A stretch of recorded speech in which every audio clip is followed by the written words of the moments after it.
And greetings. Happy Friday. Welcome to the Steve Deace Show here live and on demand on Blaze TV, radio, and podcast with Todd and Aaron McIntyre.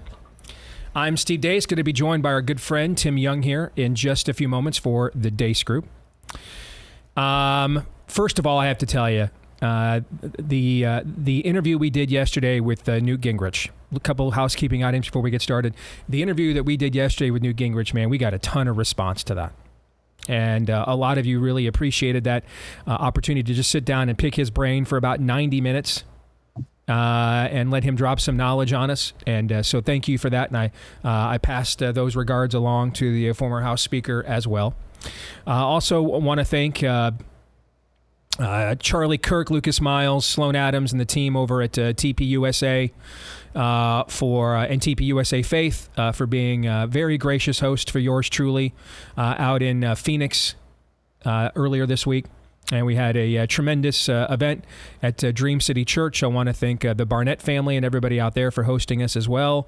And, you know, this is the first time. I mean, I do a lot of speaking engagements and have over the course of my career, and it's probably my favorite thing to do because as much as I love being in here with Todd and Aaron, the only instant feedback we get from what we are doing here for all of you is from each other. When I get to get out on the road and speak to you guys in person, I get to kind of look people in the eye and get an idea of what I'm saying is resonating or not. And so I enjoy doing that, getting that feedback. And, you know, my typical routine is to go and in the corner stall of the men's room and get prayed up before I go out there, and then just no notes and just kind of let it rip, you know, or no script and let it rip. And I can't think of a time, maybe this has happened before, but in this case, before we went out there, you know, Charlie both texted me and then pulled me aside and said, "Hey, these people are hardcore, so go hard." All right. I don't typically get told that. One of the reasons why I go and get prayed up is because, you know, that's probably the best way that you'll rein me in and keep me inside the lines.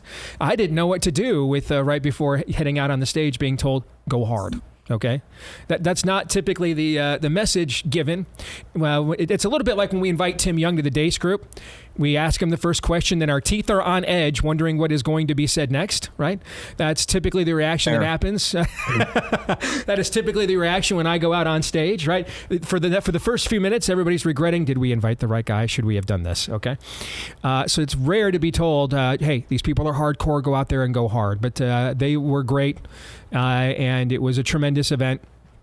And I mean, I just got a chance to tour what they have going on there, and I gotta tell you, I was exceedingly impressed. So thank you to those guys for that. Thank you to you guys for the fact that we did sell out the autographed special Pride editions of Richie Meets the Rainbow. So thank you guys for those. They are arriving today. The books were supposed to be in earlier. Our apologies. We're getting them today. And then Anna, my daughter, is going to begin fulfilling them right away to get them out to you guys as soon as we possibly can. Those of you, the thousands of you that purchased those, so thank you. As to the retail sales, as I told you on Wednesday, they were supposed to start Wednesday. This had been approved for weeks, maybe months. I can't remember how long. And then the morning of the release, Amazon sent us a note at 6 a.m., 5 a.m. out there in Phoenix, telling us that we're now under review. All right, so I don't have an update. My publishing team is still working with Amazon, trying to figure out what their issues are and what the problems were at the last minute. I think we all probably know what the issue is and what the problem here is. Okay, but I'm more optimistic that it will actually go on sale than I was 48 hours ago. I thought legit 48 hours ago there's a chance that they wouldn't put it on sale at all. And the reality is, if you're not on sale at Amazon in America, you're not a book on retail sale. That's just where over 80% of books are sold every day, like 86% or something. So I'll keep you guys updated on that. A few of you have, on your own, emailed me and kind of entrepreneurially and said, hey, you know, we're just going over to Amazon searching for your book and sending them inquiries. Where is it? Just to ping them. I don't know if that works or not. I don't know if you can pester a monopoly. I don't know. You guys want to do that, though? I won't stop you. Okay. So that's where that is at. And hopefully I'll have a better update about that on Monday. That's where we are. All right. So with that, it's time for the Deace Group.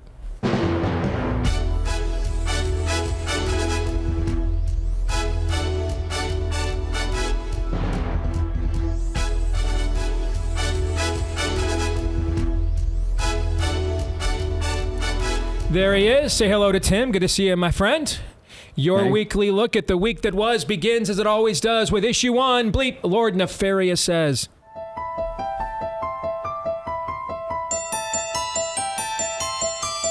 Nervous right now, state finals, back here again. Just trying not to get in my head and just relax, but it's a little harder this year. Behind AB's every move is her mother, Nereida, who has been watching from the crowd and protecting her 16-year-old daughter from nearby protesters, both on the ground and in the sky. I'm not losing my child because of my stubbornness and for me being closed-minded. I'd rather embrace our times together, even if it's been this difficult, than going to a cemetery and crying because I couldn't accept something. Made it into Disney World. I don't really know what the deal is with bathrooms. Florida is really conservative. I don't know what the rules are. Trans women are allowed to be in women's bathrooms, but I'm about to go and use the bathroom because I have to tinkle. I don't know of any police department that routinely wears masks.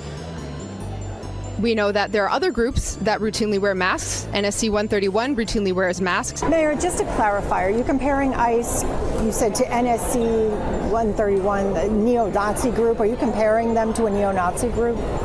What I said is that Boston Police and no police department that I know of at the local level routinely wears masks. I was just kicked out of a book club for being trans. I saw a Knoxville-based book club for women, and so I reached out and I requested to join. I was granted membership, and I thought everything was fine. And then I saw that they had a Discord. I made a quick introduction. Complete transparency, I said that I was trans. My membership to the Discord was immediately revoked without any reason why, and I was banned from the Facebook group. We have to come to a place in Congress where it is no longer a political issue, but we see it as an existential issue for the country. If we don't have avenues for people to come here legally to work or to build a home here, I'm going to be really crude right now. We're not going to have anybody around to wipe our asses. The message itself is, if I have to put it into one sentence, it would be humanity rises and falls as one. I think we are living in a very difficult time. There's a lot of divisions in terms of ideas, ethnicities, identities, and I think this is a time where we can use a little bit more moral imagination and imagine ourselves being connected with one another. All right. Steve, you didn't even see that because you weren't watching. She was talking about humanity rises and falls as one, right as two guys behind her are getting into a brawl and tackling each other. That is by the way, I need to make some parenthetical information about that. That is a Harvard grad named, let's see, what is her name? Yurong Yang. She is a Chinese. Yurong Yang. She's a Chinese national with ties to the Chinese Communist Party who gave the commencement address at Harvard this year, waxing poetic about unity as two guys behind her are getting in a brawl and she's completely oblivious. That is quite the postscript. How can I ask a question? I rarely do this because you know how much I love you and you do a great job every week. But how does Andrew Tate filleting Greta Thunberg over Free Palestine not make them out? Yeah. Did you guys not see this? No. I did not see this. Yeah, and Andrew Tate filleting Greta Thunberg for joining the Free Palestine movement. Yeah, that happened this week. Anyway, Tim is the guest. You get the first crack at this. What was the vilest of the vile? What say you? Maybe he's just trying to get new chunky models for his porn stuff that he does, that Andrew Tate. Look, I think it's the freak that's going into bathrooms and taking pictures of himself at Disney World. It's very clear that to me, he appears to be a pedo. Yep. I think he's going to eventually get arrested for that. and probably have a very crazy list of things that he's done. I think he's disgusting. And the fact that he's on TikTok, getting pushed on TikTok all the time is insane to me. I think, ask yourself this question, Tim, and we can do this for all of us here at the table. Once you're past being potty trained, give me a benign and innocent explanation for why it matters and the need to publicly chronicle, acknowledge as some laudable act. Bathroom access. What would be the benign innocent? That's not a benign and innocent explanation. That's a bad one. But yeah, that's probably the only one. I can't think of a benign and innocent explanation for why once I'm out of training pants, okay, and I'm wearing big boy underoos here. Once I'm out of those, I have no idea what's the benign innocent explanation for chronicling and detailing which bathroom you have access to. What would that be? I the only thing I can think is that I once thought about rating like truck stop bathrooms. I thought maybe that would be a hell of a grift to make money off of. I'd imagine that does well. But other than that, I don't think that and that's still not benign and innocent because there's profit involved, right? Yes. Yeah, that wouldn't be. That would be many things. Benign and innocent would not be. May I submit a motion? Yes. Any grown man, obviously grown man, who says he has to, quote, tinkle, and is trying to decide which bathroom to go in. The only debate that should follow is whether or not he ends up in Alcatraz or El Salvador. I agree. To me, these guys, all these guys doing this, there should be an immediate FBI knock at their door, confiscating all of their devices and computers and seeing what's on every single one of those hard drives. You're chronicling the public restroom usage. You know what? I'm going to make a motion.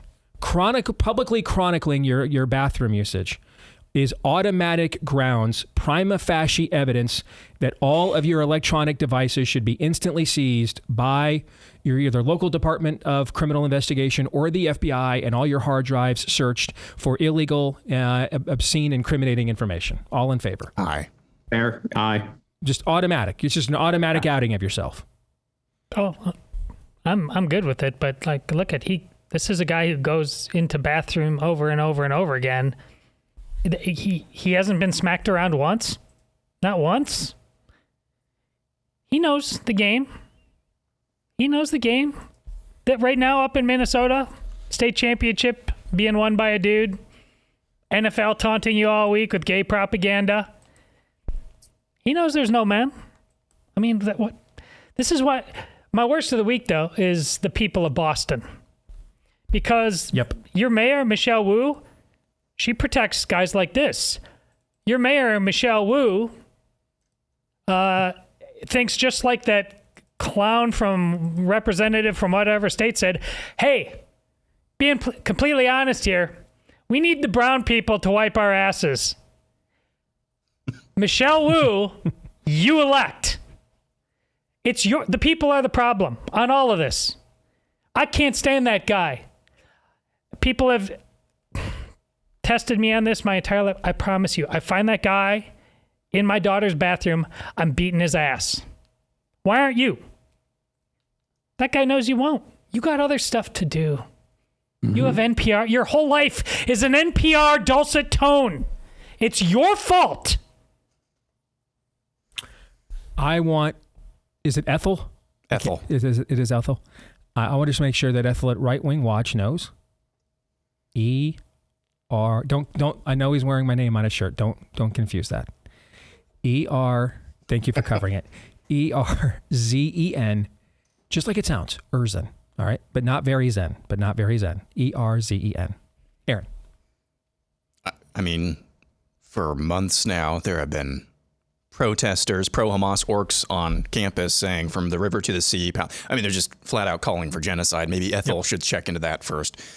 Let's go to the very beginning. The mom of A.B. Hernandez, the dude who is competing against girls in California and who won, I believe, the high jump and the triple jump last weekend, talking about how she would rather stand up for him and his right to dominate female competitors rather than walking through a cemetery and crying that she didn't stand up for his right. I'm so effing sick of the emotional blackmail. Yep. On almost every issue that these people propagate all the time. Hakeem Jeffries just last weekend, I believe it was, maybe it was in the montage, I can't remember, talking about how if the big beautiful bill passes, people will die. I'm so sick of it. I hope the rest of the American people are on some level getting sick of this or numb to it, or not numb, but getting sick to it as well. It's just abusive and gaslighting over and over and over again. And this is not a new phenomenon. But you would think in somewhat of a functioning republic, democracy, people years after year after year, seeing the sunrises and sunrises over and over and over again, would get sick of this if we were a healthy people. But that is the singularity right there. If I don't stand up for my boy's delusion, he's going to kill himself, and I'll feel guilty about that. That's just emotional manipulation and blackmail of the highest order. It must be defeated and crushed. Amen. Exit question on a scale of 1 to 10. With 1 being the odds, our beloved sister and colleague Jill Savage has to worry about being sexually harassed by Lindsey Graham. And 10 being the odds, our brother Tim Young right here definitely does, brother. Definitely does. Definitely. Watch your 6, Tim. Watch your 6. All right. Rank this week's level of total depravity. Todd? 10. Tim? It's been a slow month for me, so I'm going to say I want Lindsey Graham to sexually harass me. I'll say 9. If that's where you're at, I'm going with a 14. All right, Aaron, go ahead. 8. All right, we're going to change up the order on you, Tim, okay? Because issue 2, the Beatles just broke up. Chernobyl. The heat really picked up a few days ago when Elon Musk not only criticized the big, beautiful bill, but called it, quote, a disgusting abomination and shamed those who voted for it. Musk then proceeded to create a mini campaign telling his followers to call their representatives and tell them to kill the bill. At the Oval Office on Thursday, Trump responded to Musk's increased aggressive pushback against the bill. I'm very disappointed because Elon knew the inner workings of this bill better than almost anybody sitting here. Better than you people. He knew everything about it. He had no problem with it. All of a sudden he had a problem, and he only developed the problem when he found out that we're going to have to cut the EV mandate, because that's billions and billions of dollars. Musk then responded by saying, quote, whatever, keep the EV solar incentive cuts in the bill, even though no oil and gas subsidies are touched. Very unfair, but ditch the mountain of disgusting pork in the bill. Musk then went on to post and repost commentary from Trump from years past where he called for a balanced budget and taunted Trump and Speaker Mike Johnson, insinuating they're acting like hypocrites for supporting the big, beautiful bill. Musk also posted that without him, Trump would have lost the last election and that the White House is acting ungrateful. Trump then responded on Truth Social saying, quote, Elon was wearing thin. I asked him to leave. I took away his EV mandate that forced everybody to buy electric cars that nobody else wanted, that he knew for months I was going to do, and he just went crazy. Trump also posted, quote, the easiest way to save money in our budget and billions of dollars is to terminate Elon's governmental subsidies and contracts. I was always surprised that Biden didn't do it. Musk then responded by saying SpaceX would start decommissioning its Dragon spacecraft designed for trips to the International Space Station. He reposted a call to impeach Trump and make J.D. Vance president, and finally claimed Trump is in the Epstein files, and that's the real reason they haven't been released. President Trump, a short time later, posted on Truth Social, quote, I don't mind Elon turning against me, but he should have done so months ago. This is one of the greatest bills ever presented to Congress. It's a record cut in expenses, $1.6 trillion, and the biggest tax cut ever given. If this bill doesn't pass, there will be a 68% tax increase and things far worse than that. I didn't create this mess. I'm just here to fix it. This puts our country on a path of greatness. Make America great again. Silence for several hours. Then Musk came back to X and replied to businessman Bill Ackman's call for unity by saying he agrees and he should try to make it up to the Trump White House, and that SpaceX will not be decommissioning its Dragon rocket. Oh, and Musk, in the middle of all this, asked his audience whether it was time to create a third party for the, quote, middle 80% of America. And 8 million people voted in it, and almost all of them voted yes, by the way. All right. I don't have a question here. I think this is an unprecedented moment in human history. We've just never seen a partnership of this magnitude. Maybe the richest man that's ever lived, the most powerful person on the planet, and the availability to just instantly air their grievances towards one another, just nothing like this. We were discussing privately, could we think it maybe in antiquity there were moments like this? You came up with, the triple papacy schism that set the way for the Reformation, but there was no social media back then, right? But okay, I mean, but we're going back a ways. We're going back to that. So I have no question other than the floor is open with your thoughts on what transpired yesterday and what happens from here. I'll go. I think he's, listen, Elon is, I think, on the spectrum to some degree. And listen. Get out. What's that? Get out. Shut the front door. Say. Yes.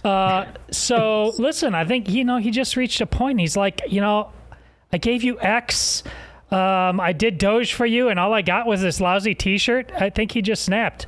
Also, in fairness, Trump's known to just kind of go off on a ranting tangent before when everybody else was doing this. Oh dear God, no. So the fact that there's been some name calling when we're talking Epstein list, that's some name calling. So set aside the specificity of it. I get why Elon is very, very frustrated. On the other hand, listen, Trump is the president. And he survived multiple assassination attempts and multiple coup attempts. And he's still coming out on the other side, fighting for us instead of just sitting in the White House as he could and just taking a victory lap on multiple fronts, on gender, on the border. He's going to have to do a lot more on judges. That's abundantly clear. This budget, there's no way that it was going to be perfect by any stretch. And even a guy like Chip Roy will tell you that. So I'm glad that maybe this is just a 24-hour tantrum. It doesn't mean that he doesn't have very, very good points. But Donald Trump has earned the right. He continues to have. Look at what he did on vaccination. You know how personal that is to me. To get the benefit of the doubt yet on this bill. And I think even there, we saw at the end there that with the concessions of Elon, that he understands that on some level. All right. That was very reasonable for you, Todd. I can't believe it. Todd, that's the nicest you've ever talked about Donald Trump, I think, ever. I don't know where we are today. But I don't know if you guys saw or not, when Trump had the meeting with the Chancellor of Germany, and he said that Elon had TDS and he misses the fame and the rub he got from being in the White House already.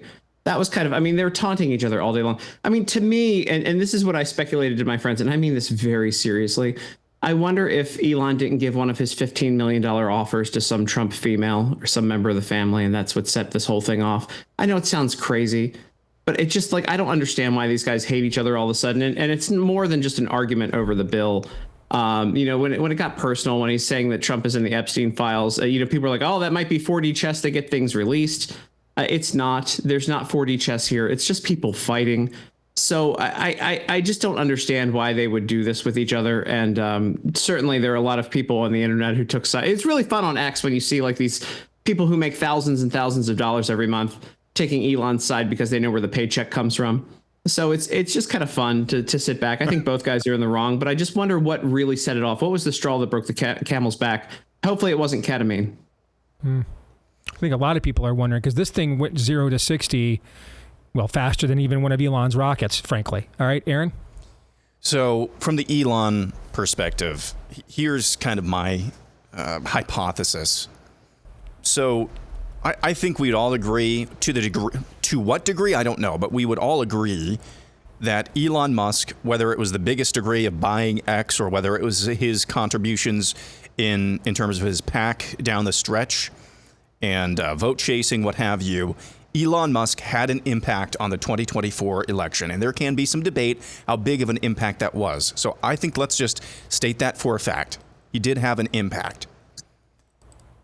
Next, he was promised this position at Doge, and I think in his mind, this was going to be something that he could do either through fiat from Doge, through the power that the president vested in him, or through recommendations to the Congress to really, really cut the excess of our federal bloated bureaucracy. That dream did not come true. And a guy that is not used to taking no for an answer got no for an answer. And you saw a few weeks ago, maybe it was just a couple of weeks ago, when we started to see maybe he's souring on this relationship a little bit.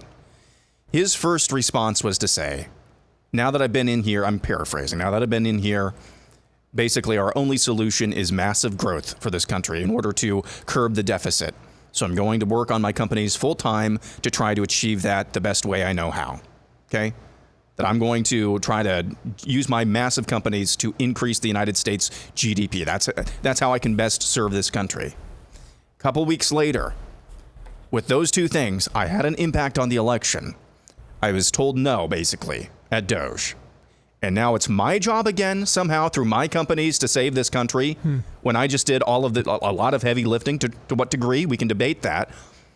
And I think he just came to a point where it's like, no, this can't all be on me. And maybe the straw that broke the camel's back is that, yes, we're going to send a rescissions bill to Congress that cuts the government to the degree of what amounts to less than 2% of Elon Musk's own net worth. That might have been the straw that broke the camel's back. However, my very first commentary on any issue this year, back on January 6th, I believe it was January 6th, was over the Elon Musk Christmas Day crash out on H-1B visas. And I said, you can disagree with him all you want, and I definitely disagree with him to a degree on H-1Bs. Disagree with him. Do not disrespect the man. Don't disrespect him. And I saw a lot of that going around in right-wing circles, just completely disrespecting Elon Musk. Don't disrespect him. He's a great businessman. He's a genius, and he bought X, the platform that you're currently dissing him on and disrespecting him on. The world runs on the principle of headship, which you talked about at length in your talk with TPUSA Faith this week, Steve. Don't disrespect Elon Musk, but Elon Musk has to know you cannot disrespect the commander-in-chief in public like that. You just can't. And you cannot do that. Similar to Vladimir Zelensky and what he tried to pull at the White House. You just can't do that in public and expect there to be no effect on your relationship with these people. Elon Musk is the world's richest man, yes, but Donald Trump is the world's most powerful man. Those things are not synonymous. And I don't think Elon Musk understands that, unfortunately. Hopefully this is a 24-hour freakout. But this was not helpful to anyone. Anyone. Double exit questions. And on the first one, I just want a yes or no. First one, yes or no. This all would have been averted if the White House would have led with the Doge cuts first before the big, beautiful bill and gave Elon his flowers. Yes or no? Yes. Todd is a yes. Aaron, Tim is a yes. Aaron? Yeah. I don't know. Okay. All right. Just based on how random this was. So the answer is no. Yeah. All right. So the answer is no. All right. Next exit question. So we have time for this. Major conservative platforms are going to be approached by Elon Musk next year in order to run ads for his PAC, opposing Republicans who voted for the Better Business or for the big beautiful bill. I keep thinking BBB stands for Better Business Bureau, for the big beautiful bill in primaries, and they're Republicans that Trump endorsed, which is going to put major conservative platforms in quite a quandary. Take Elon's money or piss Donald Trump off. Think that there's a possibility of that happening next year in the primary cycle? Possibility, yes. Likelihood, no. What do you think, Tim? If I'm him, I play around with this. And actually, I think there should be more competition. I'm not like one of these guys who wants to take either side in this. I think, if he wants to blow it up and he wants to start throwing money in, that we could have better representatives who are conservative in Congress, I'm all for it. Okay. What do you think, Aaron? No. You don't think he does that? No. Okay. I think we are in the undiscovered country here. I really don't. I cannot think of a moment like this if it goes on in human history. Here, because Donald Trump is the most powerful man in the world, but Elon Musk is also much younger and has control of the largest information disseminating platform on the planet and the largest and most powerful open source AI on the planet. So there's really. Remember when I said the only thing harder than assembling this coalition to win the election was going to be keeping it together to govern? Well, here we are. More in a moment.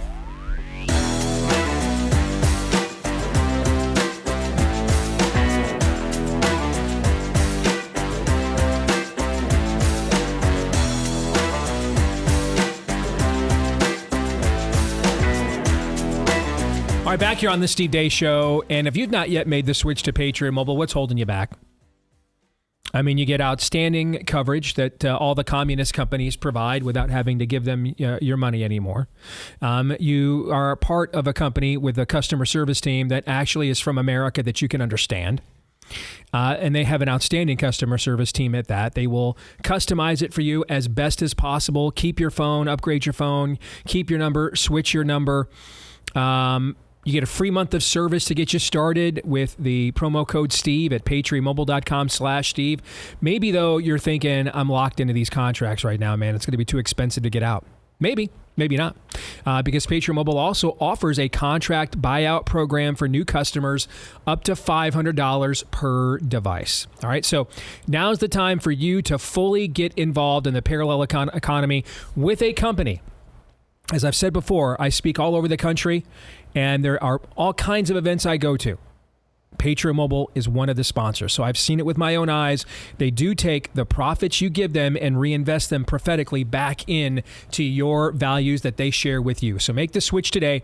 PatriotMobile.com/Steve. You'll get a free month of service to get you started with the offer code Steve. PatriotMobile.com/Steve. A free month of service to get you started with the offer code Steve at PatriotMobile.com/Steve. All right, issue 2. This is a good question.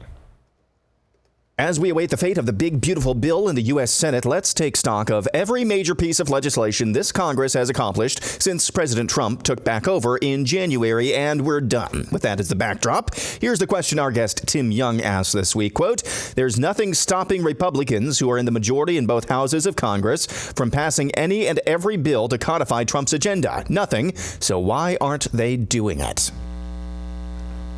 Let's ask that question. Why aren't they doing it? Tim, since you're the one that begged it originally, I'm going to ask you first. Because they don't actually care about Americans. They don't care about Americans. They care about themselves. Look, I'm friendly with Anna Paulina Luna, but we spent a week on proxy voting because she said that moms need to be able to vote from their couch when they have a child. They're selfish. They go to D.C. saying that they might have good intentions, but most of them immediately turn on the American people, and they just don't care. Todd? Yeah, I mean, this is Vegas to them. It's not about being a citizen. Complete with honeypots and what happens in D.C. stays in D.C. and they go there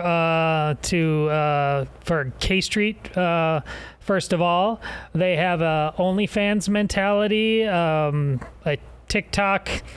Correct. Self-obsession mentality. They like to be seen, and they know. Like, now, you show more respect for Madam President Nancy Mace, sir. You show more respect for her. Look at her. She vows to keep getting naked until she stops the exploitation of women. All right. She's on my show Monday, Steve. You better tune into that one. Just think of, it's not even a red light district anywhere. It's out and proud. Women publicly whoring themselves, and then hundreds upon hundreds of men publicly saying, yes, I'm in for that. The same psychology, the same godlessness on the inside is running the people on how they decide to manipulate Washington, D.C. Aaron? So what was one of my takeaways just from being in D.C. for like less than basically a day? What was one of my takeaways? I can totally see how your old adage of you run for office for one of two reasons. To be somebody or to do something. And just being there for a day, you can totally understand why people just get there and say, you know what, actually, I kind of want to be somebody. And that's basically, that's the number one kind of psychological reason, human nature reason, why they don't do anything. You would hope, though, in a party, in any political party, let's just say, well, they can't do anything because of the filibuster. You would hope, though, let's just pretend that is true and we can't do multiple reconciliation bills where you only need a simple majority. Wouldn't you just then spend the rest of your time just putting up single issue bills and making the Democrats look ridiculous? Mm-hmm. Over and over and over again? Mm-hmm. Why wouldn't you do that? Mm-hmm. Instead, as Tim said, we burned a week talking about proxy voting. A political party that was actually constrained by margins that they needed to do to actually accomplish real things, they would just spend the rest of their time trying to marginalize the opposition party at a national stage over and over and over again. But they don't do that. There are a lot of good things in this big, beautiful bill that are coming up, and so I'm hoping that those will get codified, and we've debated that back and forth quite a bit over the last few weeks. So that would be an accomplishment. You can debate how good or bad that accomplishment is, but I think it would be an accomplishment. But in terms of the rest of the time that this Congress actually spends in D.C., it's not even a circus. It's just twiddling thumbs, just total and complete worthlessness. So, Tim, I would love for you to settle a debate that is happening within because you're in my internal friend group, but I've got several internal friend groups throughout the right, and one of them are people who came up through the traditional conservative movement, reading Russell Kirk, William F. Buckley. Wish they had Rafael Cruz for a dad who imbued them with the DNA of America the way that Rafael did Ted. Okay, that's kind of my friend group. Okay, that I broke into this with. I come out of that ecosystem originally, and you certainly have more of the internal MAGA friends than I do. Okay, and so I'm hoping you can settle the debate, because in that internal group, we're having a debate right now. Because on one hand, we do agree that Trump has more influence and power as the figurehead leader of the Republican Party than any leader in the Republican Party has ever had that we can think of in modern times. All right, so we agree on that, okay? On the other hand, we all diagnose Congress kind of the same way that Todd just did at the exact same time, all right? And so we are debating with one another how much of this influence, given this ecosystem that we all agree that this is what Congress's natural habitat is, right? So how much of that influence could Trump marry into that ecosystem to get them to do the things that we want them to do? Friends of mine like Daniel Horowitz, for example, believe Trump could make a handful of phone calls and basically everybody would fall in line and we'd balance the budget, cut spending substantially, things of that nature. I'm not necessarily sure about that. Like I look at your home state of Texas. I am concerned that John Cornyn is losing his primary by 30 points. I want him to lose. But brother, if he finds out in June of 25 that he's already toast, he's going to spend his next year not even trying to lie to us. And he's going to screw us more ways than Lindsey Graham on his burner account on Grindr, because he's going to try to negotiate the best deal with the swamp for his golden parachute as he possibly can at the way out the door. And now he doesn't even have to pretend to be on our side because he already knows the die is cast. That's kind of where I am at. My friend group here, we are heavily debating this amongst ourselves. So I put it to you, give us your ruling. Do you think Trump could make Lisa Murkowski, Susan Collins, John Cornyn et al., he could move more of those people to the right if he really wanted to? What do you think? No, because he couldn't do it before. No. These people know that, again, it's all about self-interest, right? It's all about working for yourself. Your boys nailed it. I've agreed with Todd more than ever, I think, today. I like to argue with him, but so you're both on ketamine. We are. I'm going to be. That's why I've been bobbing the whole time, looking around. Anyway, definitely didn't look like Elon last week. Look, I look at this. The folks just want to cash in and be famous, and one of the best ways to do that. And again, it's not working for the American people. It's turning on Trump. And so I think the more that pressure that he puts on them, the more that they realize that they can cash in on this. And I think Murkowski, I think your Collins. I think these folks are looking at themselves and Cornyn as well, and looking at cashing in on that anti-Trump thing on the way out. Like you said, I think you've nailed it perfectly, Steve. You're right. I told you this off air. I've told you you're right 99.9% of the time, and I'm happy to spike the football that 0.1% of the time. You're right here. They will turn on Trump when they have the opportunity. Because it's advantageous for them, and because they are getting this is the end of their fame. Just like Cornyn. When Cornyn knows that Paxton's going to whoop him, he's going to turn and he's going to be ugly. It's going to be John McCain version 2. All right. So let me go back to you then with this, because this is the argument that I don't have a good answer for, because I believe what you just articulated is the truth of this environment. This is high up on my list of questions to ask Jesus when I get to heaven, okay? Because of what we just said, where Trump does have a lot of leverage over these folks are in the primaries. So why hasn't he spent more of his capital then damming the river at the source, as opposed to trying to get them to move in his direction once they get into the swamp and all those influences come upon them to fulfill the reasons they ran for office? Why not just cut them off right there at the source and take them all out in primaries? That's the part I don't have a good answer, because that's always what Daniel organization, Steve. That's always what Daniel comes back at me with. And where's he been in all these primaries? I'm like, well, that one I don't have a good answer for. So what's yours? That would involve organization, Steve. That would involve him having a political machine around him and people around him who pay attention and also aren't working for themselves, who actually see the bigger picture. For all of Trump's successes, I've always said that he has failed in the people that he picks around him and the advice that he gets. And sure, he won that last election, but I don't know if it was strategy from the people there or just himself and where America was. This is just, I think he's got a bad team around him, regularly has a bad team of people advising him around him. And that's why there isn't more influence in the primaries, because they aren't smart enough, because they don't see the bigger picture. I think he does if he's, but again, like if you're Trump and like Todd said earlier, all the things that he's accomplishing, all the things that he's working on, it's a mountain that he's working on, and he's accomplishing a lot. But that's just another piece of it that gets overlooked, because his strategists aren't smart enough to advise him of that. He can't do it all on his own. I think he's got a bad team around him. All right, so you heard Tim, who is way more embedded in the MAGA network than any of us are. So you guys I'm not getting invited to any parties after that answer I just gave you, by the way. Probably not. Probably not. But you were getting invited to the parties we weren't getting invited to before that answer, okay? True. All right. All right. So, but that's valuable for our audience to hear this and for us to hear this. So now that you guys heard this, this Tim's perspective on this argument that we're having internally, in my own, in another friend peer group that we've had on our own show, what do you guys think? Well, yeah, let's just continue the love affair, Tim Young. You're absolutely right about Trump's instincts on personnel. I mean, he just got done complaining about it. FedSuck, I trusted you guys. Steve and I wrote a book, Fauci and Bargain. Like, how did he go on with that for that long?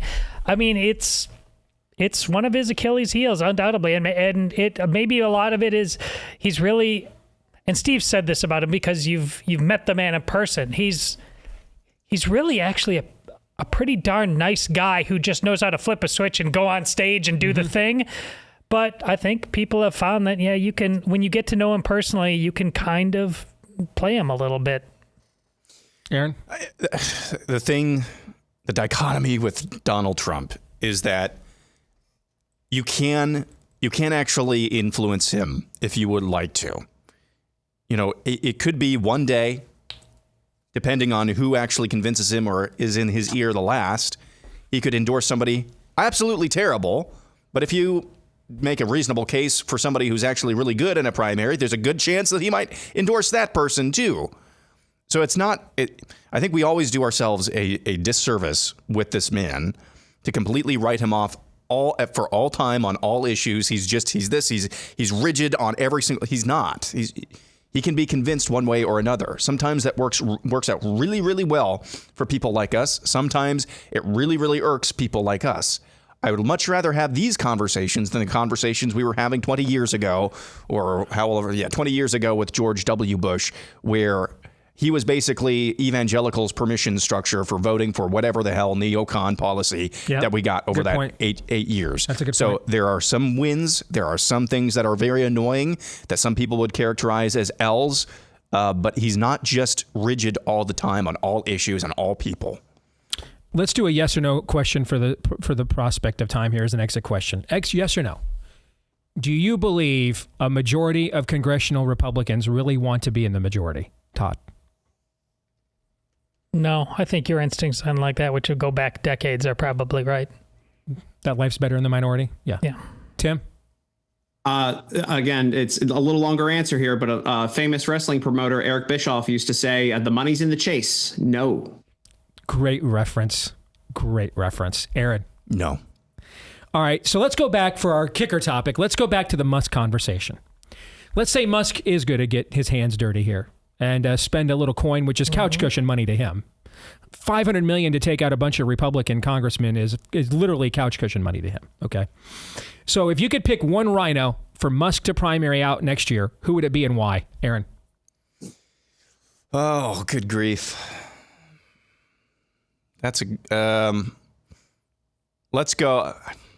I hate saying this because we're friends. So somebody who voted for the bill, the big, beautiful bill, that's what you're talking about? No, for any reason you want. You pick the one. Oh, I get to pick the one. You get to pick the one. Yeah.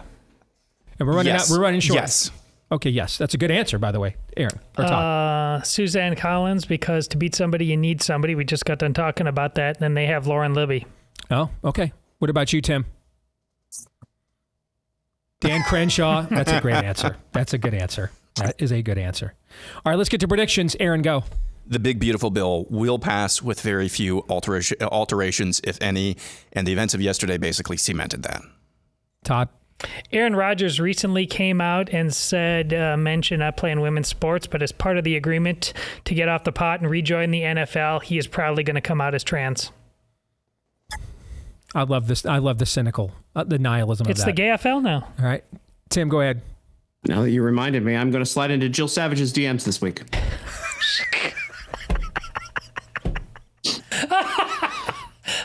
Hey, just look at the investigations team at the Blaze, brother, to see what happened to the last dude who tried that. All right. Okay. What are your CIA ties? Yes. Yeah. Make sure you've done an FBI. You've done the FBI background check here. All right. You've done a scrub. Are you a co-conspirator with any terrorist organizations? Have you been married by the Grand Mufti of D.C.? Have you run any arms to Iraq recently? Yes. You know, a lot of people think I'm paid by both sides of the Iraq arms thing. I wish they would have consulted me on the creative on that Sesame Street deal. I would have been a hell of a producer for Sesame Street Iraq. Sesame Street Iraq. My prediction is that John Cornyn's going to announce he's going to retire from the Senate. He's never going to let this thing get to a primary next March and take that drubbing.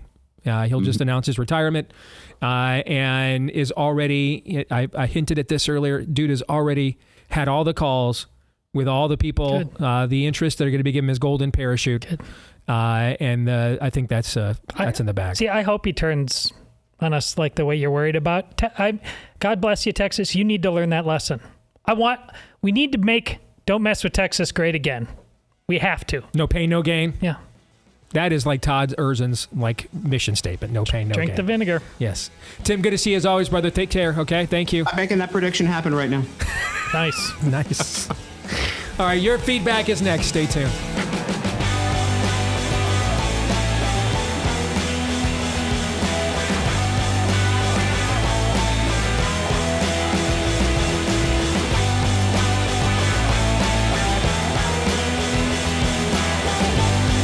All right, we're back here with Hour 2, live and on demand on Blaze TV, radio, and podcast. Steve Deace here with Todd Erzin, Aaron McIntyre, and all of you. And you can let us know what you think about what we think via the stevedeace.com inbox by emailing us, steve@stevedeace.com. That's DEACE. Like us on Facebook, MeWe, and Gab. Follow me at Steve Deace Show on X, Instagram, and TikTok.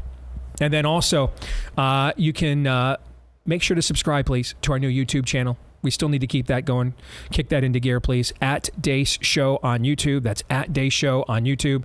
And then you can leave us a 5-star review wherever you choose to podcast the show from.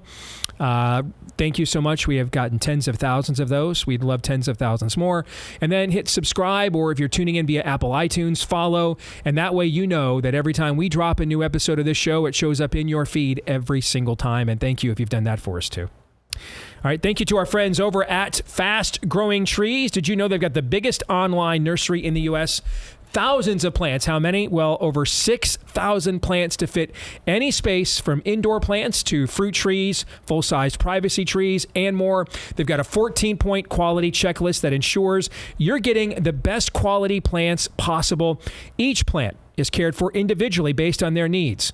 And they also give you access to their trained plant experts. They're on call to help you plan your landscape and choose the right plants and learn how to care for them as well. They've already got the best deals out there this spring. A lot of times you get half off select plants and other deals out there on a daily basis on their website. But for being a part of the Steve Deace Show, now you can get another 15% off your first purchase as well. An additional 15% off their already everyday low prices on your first purchase when you use the code DACE at checkout. All right, the code DACE at checkout at fastgrowingtrees.com, code DACE, fastgrowingtrees.com, code DACE. That's fastgrowingtrees.com, code DACE for the 15% off your first purchase. Offer is valid for a limited time. Terms and conditions may apply. All right, do we have any further update on the Musk-Trump thing since we finished talking about it? No? No. Okay. All right, so all the speculation last night that there was going to be some kind of call or something today, that doesn't look like it's going to happen? All right. Well, Todd, you were telling us, just as we were getting on the air, Trump was on CNN this morning. Ripping saying, yes, on Trump, on Musk, so on CNN. A lot of butthurt going around. A lot of it. I'm going to just say this about the thing, and then we're going to move on to Feedback Friday, okay? Without question, and without question, Musk is at a disadvantage in this relationship right now. For all of his wealth, Musk cannot coin money and raise an army. All right, he can't do that. And I mean, the fact that Trump could instantly threaten him with, billions in subsidy loss for his business. Musk cannot call the Federal Reserve and say, hey, we're going to need 100,000 more sheets of paper off the Xerox today. Okay. He can't do that. So without question, I agree that Musk has to recognize you're just not going to get where you want to get in that partnership being as openly disrespectful. And I have to tell you, I was kind of flabbergasted at how quickly Musk just completely melted down watching that yesterday. Dude just went from 0 to 60. Teslas don't go that fast, okay? I'm not sure a SpaceX rocket gets off the ground as fast as Musk reached rock bottom of 0 hour at DEFCON 1 yesterday. So that is true right now. The dynamic of their relationship. That is true right now, and it'll be true next year, and it'll be true the year after that, okay? And the year after that. But if Musk does decide to hang around, for those of us here that are probably going to outlive Donald Trump, I think we would be very wise to also at the same time not be very eager to unnecessarily, it may be necessary to alienate Elon Musk. It may be. It may be necessary to do it.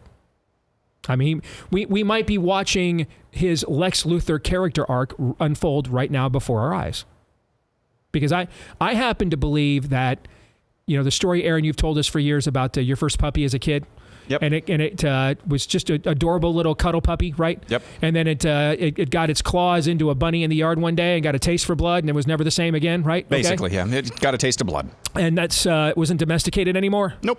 Musk has gotten a taste for blood sport here. All right? And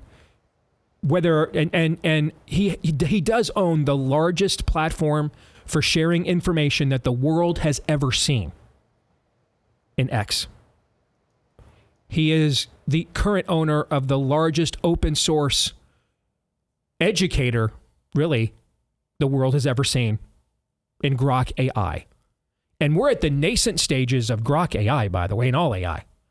So whatever the baseline for Grok and these other open source AIs happen to be right now, it's only going to grow from here.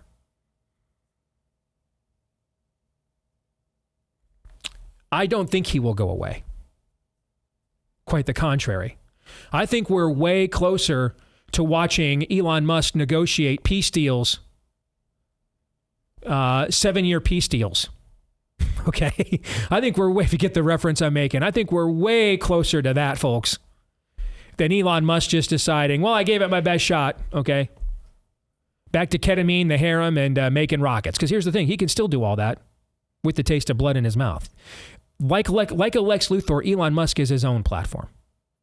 He's his own constituency. He can fashion his own constituency. He has the means by which to completely alter what we think public opinion is by virtue of the power he has with the control of the algorithm at Twitter and the Grok AI. We have no, and how would we ever verify what is true and what is not? How would we know? We wouldn't. And here's how you create self-fulfilling prophecies. You need to be thinking about this. Here's how you create self-fulfilling prophecies. Like that poll he put out that you mentioned yesterday, Aaron. Should we 8 million people vote? 8 million people. 8 million people. Folks, there's only like 10 states in the union that have 8 million people. And we're one of the largest countries on earth. That's twice the population of our own state, for example. 8 million people vote in this, and about 95% of them say, yeah, we need another party. Well, here's the thing. They could all be bots. We would never know. Do you know how we verify that? Anybody going to go do an accounting of 8.5 million people that voted in a poll to make sure the accounts are real? Since we don't control the Twitter algorithm, how would we even do this? Do you know how we'd even do it? No. We couldn't. And let's say, on the basis of that, Musk says, I'm putting $1 billion in to launch a new party. Remember when Ricky Gervais got up at the Golden Globes right before Twitter, or right before COVID? Yeah. And he said, listen, everybody in this room would sell your souls to Satan if he had a streaming platform. Said, hey, get me on that, right? Yeah. Okay. How many people would instantly discover that they have 80-20 principles if Elon Musk wrote a check for $1 billion to start the America First Party, or whatever he wants to call it, the X Party, because that's his brand, right? How many of these same politicians you're talking about last hour whoring themselves out? Yeah. How many of them would call him in a heartbeat and say, yeah, I never wanted to vote for that garbage bill all along, Mr. Musk. Let me in, right? Sure.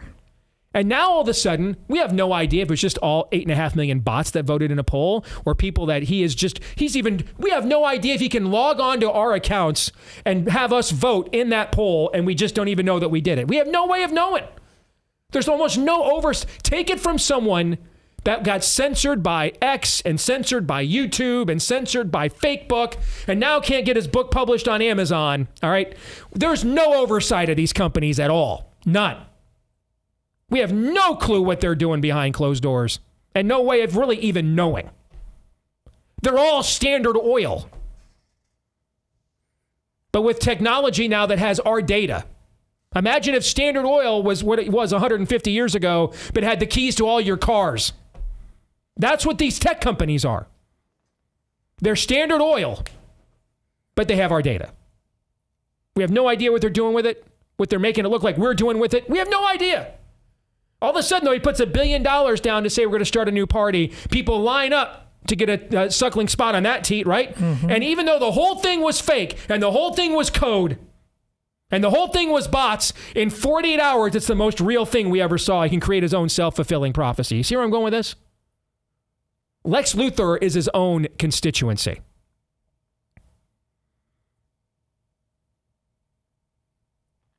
In the back and forth between Elon Musk and Donald Trump has the leverage right now, but Elon Musk is actually in control of who has the leverage long term. Because Elon Musk has his own empire that's going to live on beyond Trump's presidency. Trump's empire is dated, and he has no control over when the expiration date of that is. The clock is ticking to January of 2029.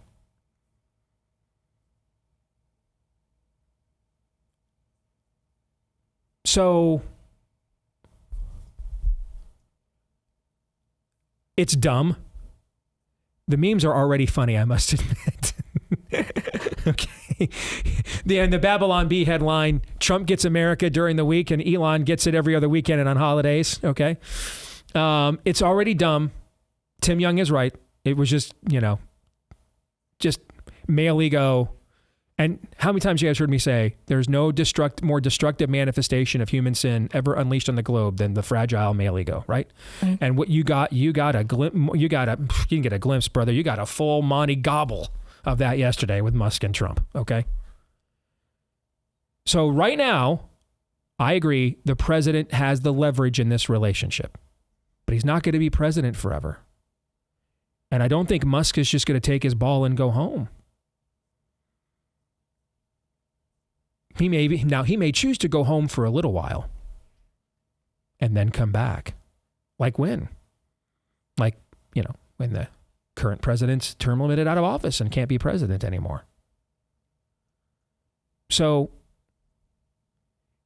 it is, I remember when I said I thought the Maha coalition was being mismanaged a few weeks ago. Remember this? Yeah.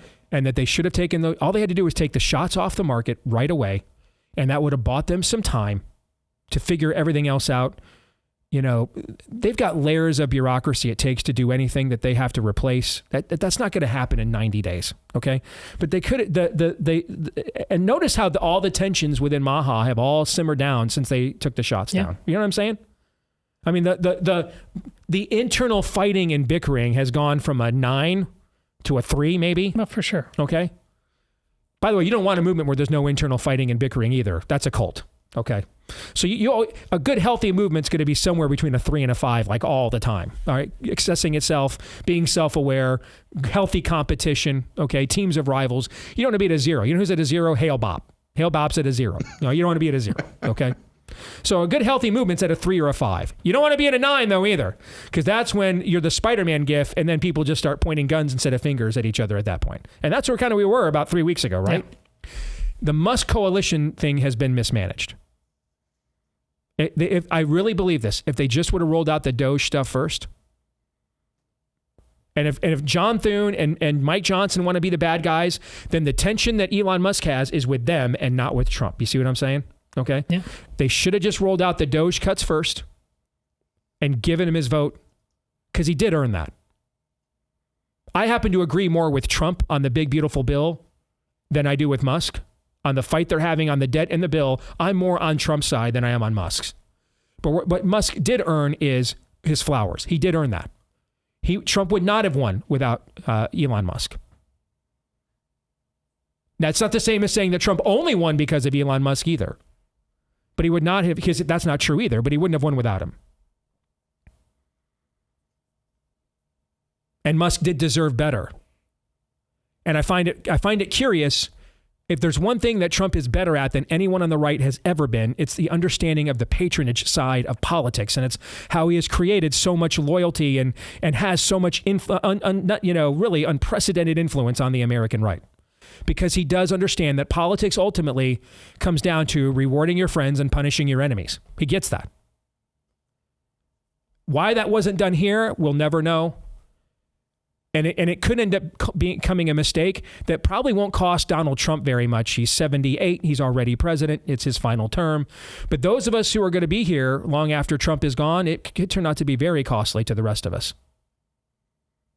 Depending on how Trump or how Musk now, with his voracious ego and a never-ending checkbook, chooses to respond. It's a very fine line between being an American benefactor and becoming a Lex Luthor. It really only takes one bad day and one thing to piss you off where you become one or the other. And I do fear that we have set him on his Lex Luthor character arc. And given the amount of wealth he has, the amount of singular control over the flow of information and technology that he currently has, that could be a problem. Thoughts?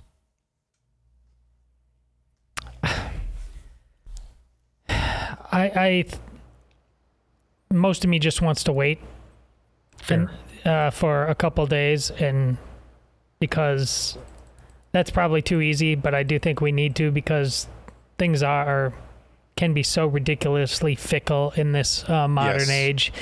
And as we've said multiple times before, we can't even remember what we talked about a couple of days ago. And is this, like I said, is this right now with this level of energy likely a top 10 story at the end of the year when Aaron and I put this together? Yes, probably. But in 2 days from now, could I be saying likely not? Fair, yes. fair. But I do think the world, the AI point, and the fact that it is attached to the likes of Musk is very important in terms of going forward. We're going to be back in robber baron concerns and monopoly concerns in terms of people who are in a level of control of wealth and power and technology at a global level that we're just now beginning to understand. And Steve's right. Set aside Trump or even Musk, who is going to live longer, but just we have to start wrapping our brains ethically about how we deal with that as citizens. Once again, otherwise we the people is immaterial, and we're going to be serfs again. So we got decisions to make. We might as well start making them now. I don't think I agree with doing the Doge. When you say prioritizing Doge and giving him his flowers first, can you put more meat on that, Bones, just so I'm not reacting to something that you didn't say? Sending a singular bill to Congress as the very first major bill, budget reconciliation type of bill. Like the one that they did? Yeah, the sending the very first thing instead of the big beautiful bill. The very first thing is everything Musk did and all these cuts that they're now sending up there. That should have been the very first thing done. Yeah, I don't think I agree with that. If it was the rescissions bill that they just allegedly sent to Congress, which was the $9-point-something billion bill, that might have actually heightened and accelerated Musk's dissatisfaction. When I'm analyzing this, I'm split between two things. I think one is what I explained on the Deace Group, which is I'm sympathetic to some of Elon's dissatisfaction with basically everything here with Doge. I'm sympathetic to that. But I also don't know to what degree just the mercurial nature of being the world's richest man on the spectrum somehow, whether he's said he's used ketamine before. I don't know. I'm split between obvious dissatisfaction for good reason from Musk's perspective and instability on one end. So I don't know how prioritizing that or putting that $9 billion rescission package on the table. Well, I would have figured it would be way more than like in the hundreds of billions. That's what Doge originally came out with. So if they did that first, that's what I'm talking about. Okay, if that's the thing, then and it actually passed, and there was some real political capital spilled for something like that, then I could buy that argument. But if your initial instinct was right, then to me, I kind of take that as a way of what you're saying is that it was ultimately inevitable that we were always going to end up here then at some point. See, and that's... If there was really no way to placate him within the political realities that we are all living in, okay? If that wasn't going to placate him, then there probably never was going to be a way. Correct. We were always going to end up here. Correct. All right? I don't know if $100 billion then essentially rescission... we kept a scorpion for a pet. Right? Is that what you're saying? I didn't want to say that, but yes. That's kind of what you're saying, right? Yes. Okay. Well, let's get to Feedback Friday, everybody. So, 7 years foreign policy peace agreements we'll be seeing momentarily is what Aaron is saying, basically. Yes. What was it? A couple of years ago on the Deace Group, Elon Musk was my man of the year, and I just said he could be the Antichrist if he wanted to. So would the Lex Luthor character arc. Engaged. Patricia and Greg Strauss, I singled them out because I got numerous of these. I didn't want to make the whole show these. So I just, Patricia and Greg got the honor of being the archetype for all of you that sent this. Just a brief note from us. Thank you for the outstanding interview with Newt Gingrich, a truly great American patriot, not only a great leader, but an exceptional sage in all matters that count. And you guys' questions were top-notch, and we want to thank you for arranging the exchange with a truly gifted treasure of the nation. So thank you guys. And I got a lot of those kinds of notes, so just thought I'd lead that off and let Patricia and Greg Strauss kind of speak for everybody with that. All right? All right, let's go here to Michael S. First, I want to thank you guys for your uncompromising faithfulness to the biblical worldview. I find daily inspiration from your wisdom and discernment. With June now here, our culture celebrating Pride Month, I find myself wrestling with how to faithfully navigate the season, especially with my son, who has embraced this ideology that I believe to be at odds with God's design for identity, sexuality, and truth.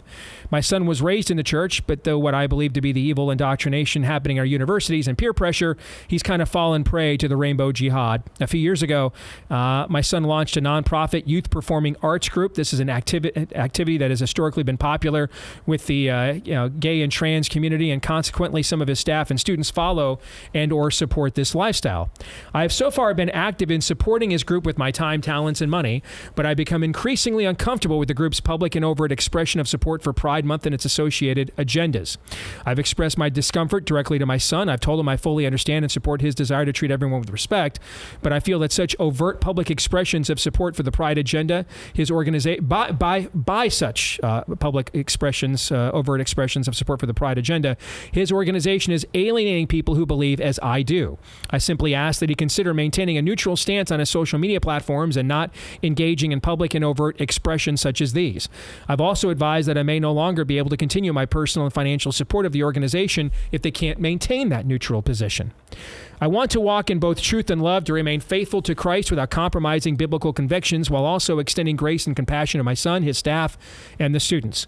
I'm struggling to find the right balance between standing firm and staying relationally connected. My son and I are extremely close, and I fear doing real damage to that relationship if I get this wrong. My son's organization did post a public expression of support for Pride Month on their Facebook page, so I'm not sure how to respond. I would appreciate any counsel, scripture, or encouragement on how to approach these conversations and relationships during this time. I don't want to be silent, but I also don't want to act in a way that tarnishes my witness. Thank you for your time, your example, and any insight you could provide. In Christ, Michael S. Well, Michael, I'm going to start here. First of all, let's remember the chain of command here. Number one, what you cannot do is disobey God. Love the Lord your God with all your heart, soul, strength, and mind. That is the number one priority. And it is number one all on its own. Okay? And we have to, if we start there and understand things, begin and end there ultimately, then that helps to put some other things into focus. We may not like the image that we see and the message received once we do that. Okay? But at least we'll have clarity. So we have to start there. I cannot disobey God for my son or for anybody else. I can't do it. I can't, you can't, none of us can. None of us will stand naked and alone in eternity with an account for our lives before any member of our family or any other human being, but God alone. So we have to start there. With that being said then, without violating that first commandment, your instincts are right to do what you can to maintain the relationship with your son as best as you can. Like Paul says in Romans, when it's at all possible, live in peace with everyone, but it's not always possible. That's why Jesus said he didn't come to bring peace but a sword. Because you can give and give and give and give and give, but ultimately what the world wants, and your son is captured by this world, by your own description. So he's an ambassador for it, and you're an ambassador for a different kingdom. Ultimately, what he's going to ask of you, and the fact that you asked him for one simple accommodation and he could not honor that. So they went right out there and rubbed it right in your face, frankly, because he's letting you know. Ultimately, he has a first commandment that he's going to obey too. It's just a different God than yours.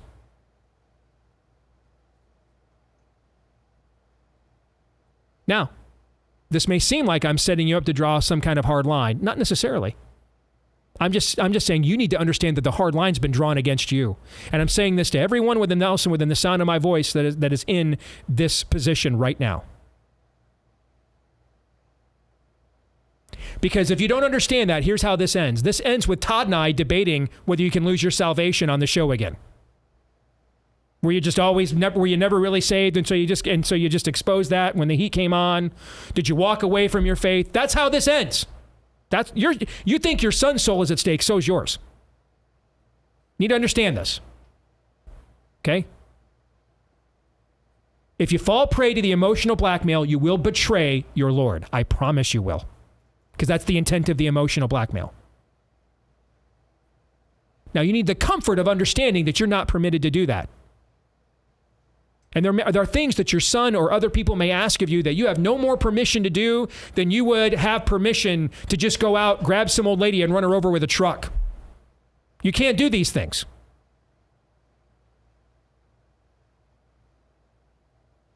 So he's already put you in this position. I would offer further accommodation. How about I divide how I support your ministry by 12? And I give you 11/12 of what I support you. And I'm just not going to support this during the month of June.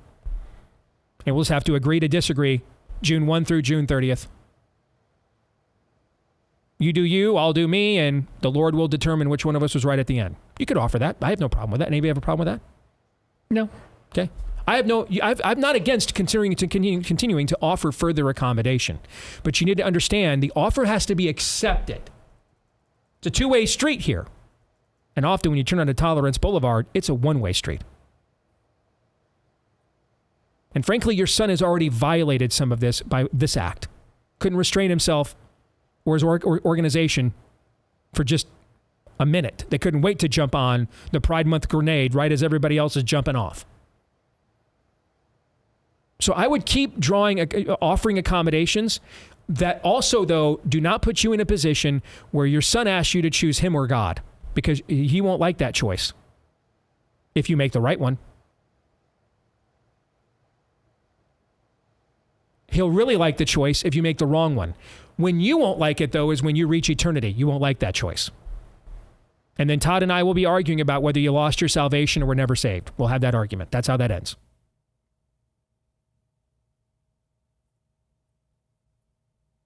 So keep offering accommodations. Demonstrate that you're willing to not impose your views on the entirety of what they do, provided they offer you the same in return. But prepare yourself for the moment that they're not going to do that. In fact, I might even say prepare yourself for the likelihood that they're not going to do that. So you offer until Sidon and Tyre have made their choice. And then you kick the dust off your sandals and move on, and it's bad and it's terrible. But you know what's really bad and terrible? Hell, with you in it. Really bad and terrible. I'm sorry that all the cultural influences of the last generation fanned these kinds of flames to make these sorts of conversations that never existed before have to happen on the regular now. But here we are, sadly. But we have to start here. I cannot offend my Lord. I cannot betray my Lord. Short of asking me to do that, I will then love my neighbor as I love myself and give you everything I can give you. In fact, I'll even increase how much I fund what you're doing 11 out of the 12 months of the year. How's that for an offer? I'll even increase it. I'll even increase how much I'm financially backing this. But if you persist in partaking of this festival every single month, I simply cannot do it. So my answer is no. I want to give you guys a chance to comment on this when we come back, all right? Because this is a moral dilemma that is unique to this period of time within the church and within American culture. Stay tuned. We'll address it some more in a moment.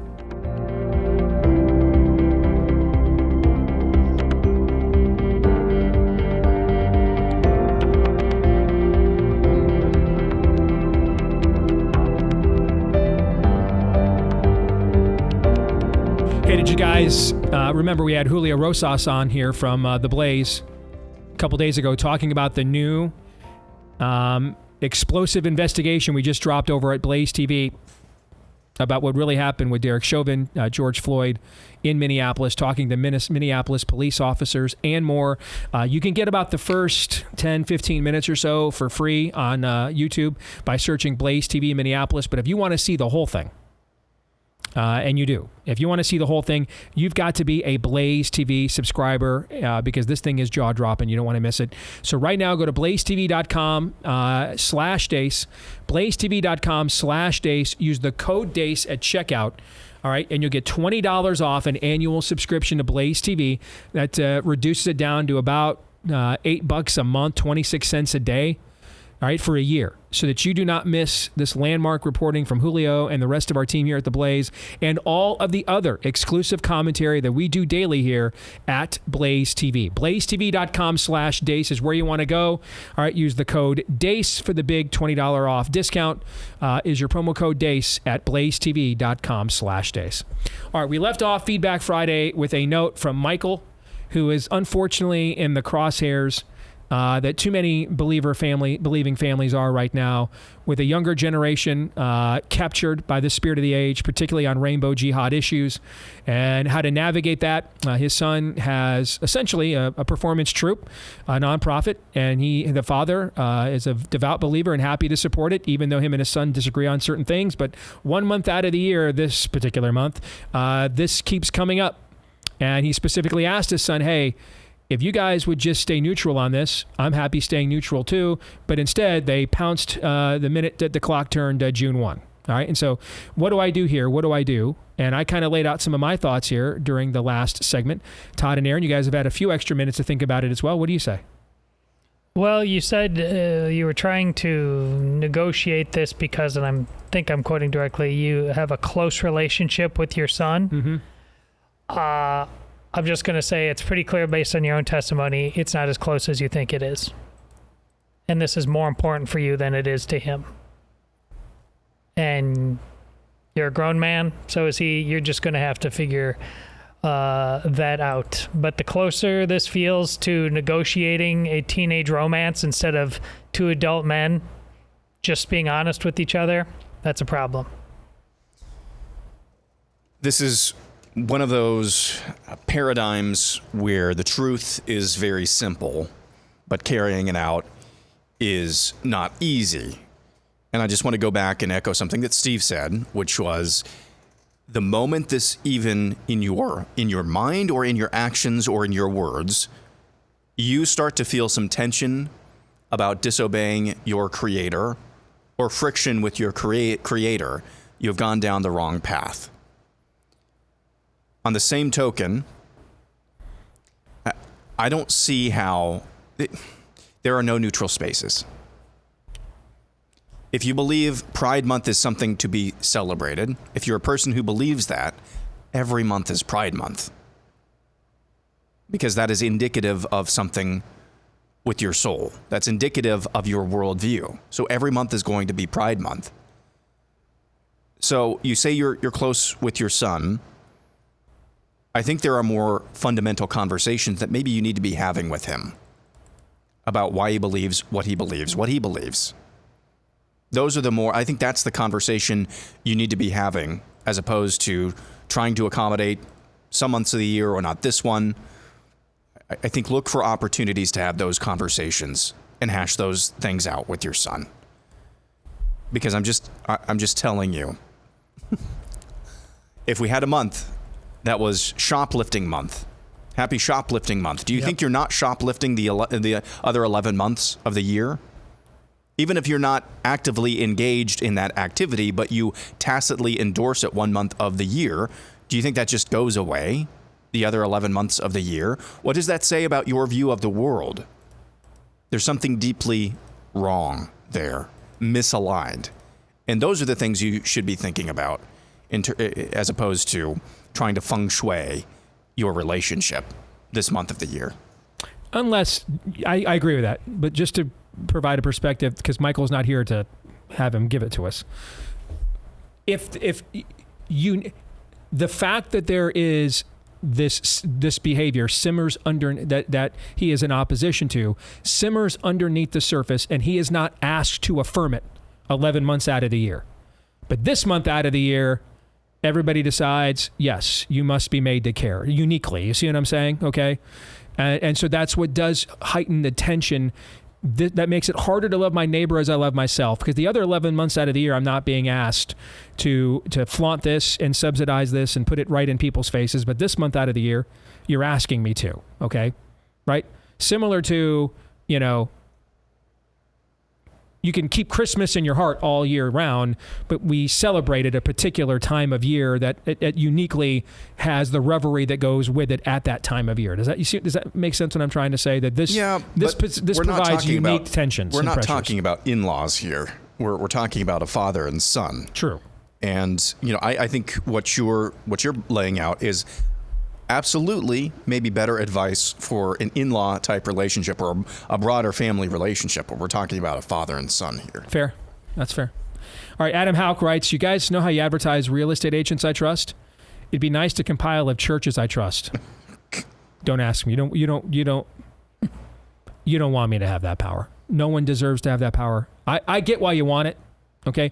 Now I'm putting Adam on the spot here, and I included it because I do get asked this like at least once a week. At least once a week, I get a note from somebody saying, hey, could we get a list like that? Here's the problem. Who is appointed? You don't want to do. You don't want to give that power to any human being. You don't want to give that to them.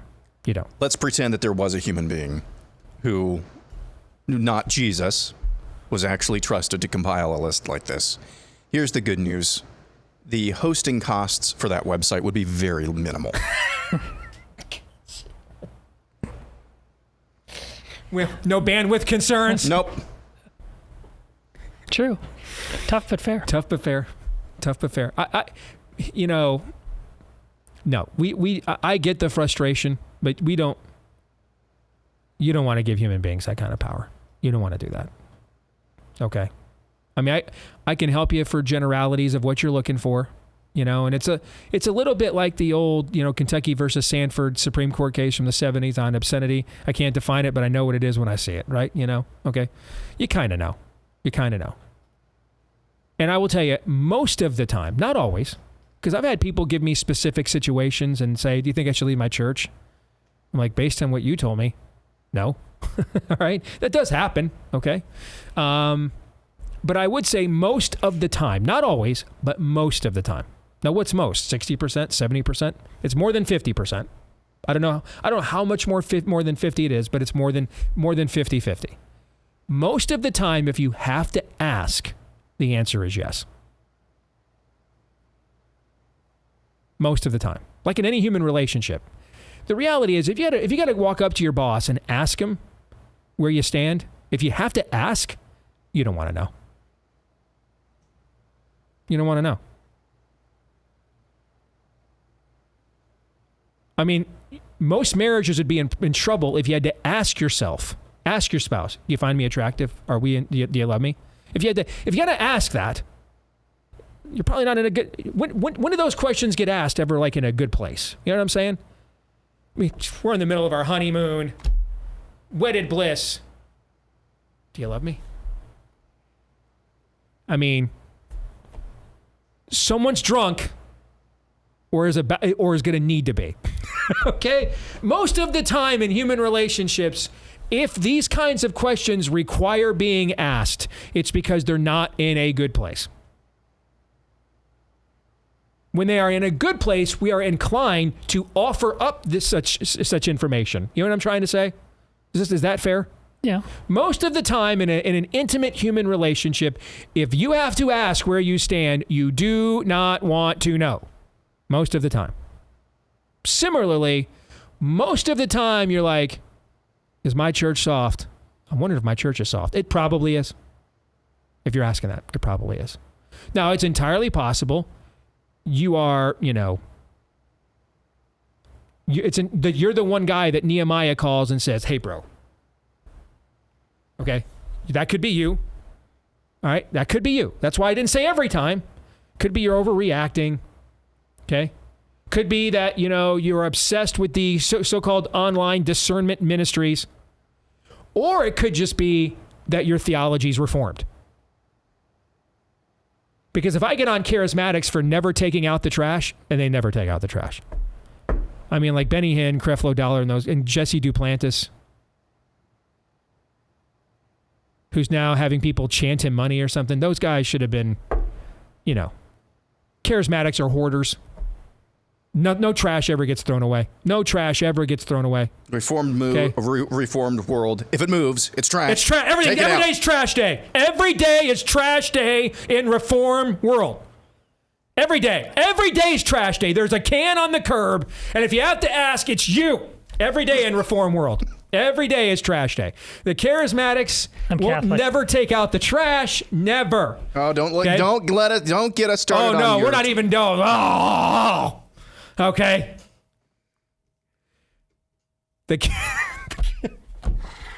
Like people will be like, listen, you go to the charismatics house and they're like, all right, can I go in that room? No, don't open that door. We're like Jesse Duplantis and Todd White and Benny Hinn in there. And you're like, why didn't you take that out to the trash? And just don't open the door. That's charismatics. You're on hoarders.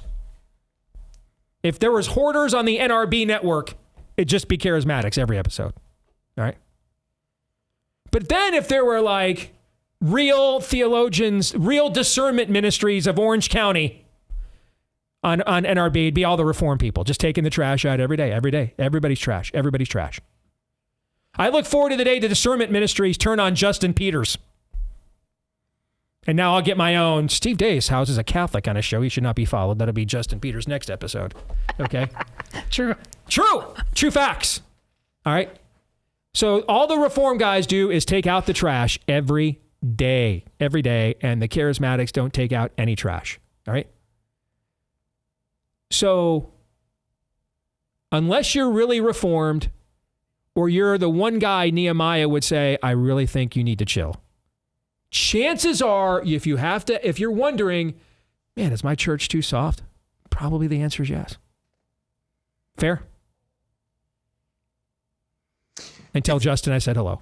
All right. If you're trying to just take an account, if you're trying to do an inventory regularly, it's okay to ask that question. But if that question randomly comes to you, then yes, I think what you're pointing out is probably like every apropos. week, every sermon, every time you're like, well, we didn't mention this, and this. Is my church soft? Next week, we didn't mention E, F, and G. Is my church? Then you've appointed yourself Mr. Discernment Ministry. Okay, you're the problem. But yeah, exactly how Aaron you put it right there. Okay. I think the funniest thing about this conversation is we're totally taking for granted that anybody has any real clue or agreement about what a church is. Or even how many people even understand what charismatics or reformed even means. But the people that are in those camps, they know what I'm talking about.